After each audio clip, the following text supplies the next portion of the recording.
Corría el año 1991, un momento de cambios globales vertiginosos. Y en medio de todo eso, el filósofo Silo escribió una carta con un diagnóstico que, bueno, décadas después, parece que estuviera describiendo nuestro presente. Hoy vamos a meternos de lleno en esa visión para entender por qué sigue siendo tan relevante.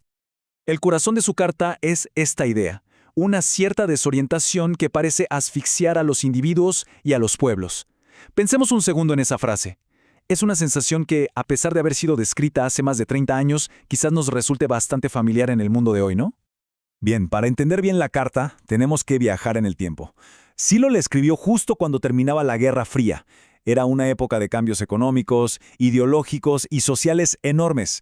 Un mundo que, básicamente, andaba buscando un nuevo rumbo a la deriva. Y algo muy importante es entender el enfoque de Silo. Él mismo aclara que esto no es un análisis de especialista, nada académico. Es más bien una observación, un intento muy humano de darle sentido a lo que estaba pasando. Y lo hace con humor, hasta con sátira, para criticar lo que en ese entonces se llamaba el nuevo orden. A ver, Silo diagnosticó lo que él llamó una crisis dual, y aquí es donde su análisis se pone realmente potente. Él explicó cómo los grandes problemas del mundo estaban de hecho directamente conectados con las experiencias personales de la gente de a pie. Miren qué interesante cómo conecta estos dos mundos que a veces parecen no tener nada que ver. Por un lado tenemos la crisis macro, la grande, el poder que oprime, la riqueza concentrada, el futuro del planeta en juego. Y por el otro, la crisis micro, la personal, la ruptura de las relaciones, la competencia que reemplaza a la amistad, la soledad incluso en un mundo hiperconectado. Lo que sí lo plantea es que no se puede entender una sin la otra. Son literalmente dos caras de la misma moneda. Ahora pasemos a la supuesta cura que se proponía en esa época. Silo dedica buena parte de su carta a analizar y sobre todo a criticar esa gran promesa de que el mercado iba a resolver todos nuestros problemas. La solución que se vendía era casi un acto de fe.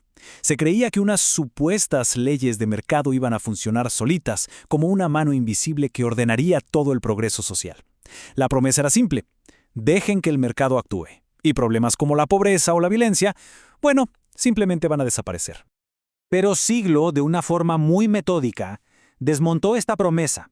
Presentó 5 críticas clave que, una por una, desarmaban por completo esa idea de que el mercado era una solución mágica y natural para los problemas del mundo.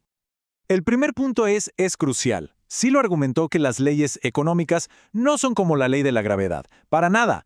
Los procesos económicos y los humanos en general son intencionales, son sociales, son históricos, están impulsados por intereses humanos, no por fuerzas naturales que no podemos controlar. La segunda crítica se mete con el famoso mito del goteo o derrame. A ver, la historia nos muestra una y otra vez que el progreso social no viene porque la riqueza de arriba gotea hacia abajo. No, viene de la gente, de los pueblos, que luchan y exigen sus derechos frente a los poderes. Y las otras críticas terminan de desmantelar la idea de que había un modelo perfecto a seguir. Primero, Silo nos recuerda el pasado colonial de muchas de esas naciones modelo. Luego, señala algo obvio pero que se olvida. La innovación tecnológica es un proceso histórico que viene de mucho antes, no es un invento del mercado. Y por último, desmonta esa idea de que el éxito se debe a una especie de virtud cívica especial. No, la historia y las dinámicas de poder son mucho más importantes. Para que se entienda bien a dónde llevaba toda esta ideología, Silo escribió una sátira corta pero escalofriante. Es un pequeño cuento que resume su crítica de una forma que se te queda grabada. Aquí es donde Silo lleva la lógica del mercado hasta su conclusión más absurda. Se imagina un mundo donde todo, absolutamente todo, se mide por su eficiencia. Un mundo donde se puede comprar amor eficiente, arte eficiente y hasta psicólogos eficientes. La sátira lo que hace es exponer cómo esta visión reduce lo más profundo del ser humano a una simple mercancía. Pero la sátira se vuelve aún más oscura. El objetivo de este sistema no es solo vender cosas, sino bloquear el sentido de la vida, la soledad, la enfermedad, la vejez y la muerte.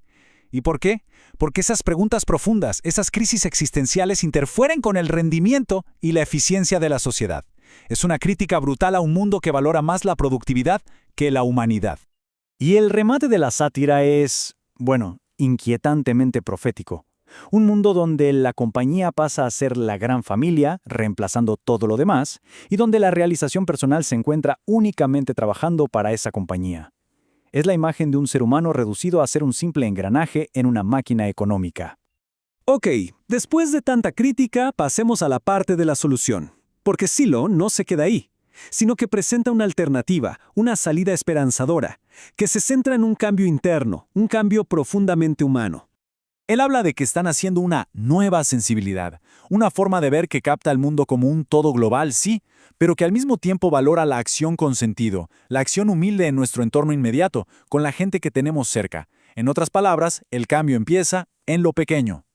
Y un concepto clave aquí, fundamental, es la coherencia. Silo la define como el acto de unificar lo que uno piensa, lo que uno siente y lo que uno hace. Se trata de vivir sin contradecirse por dentro, de ir sumando acciones que nos den una sensación de unidad con nosotros mismos.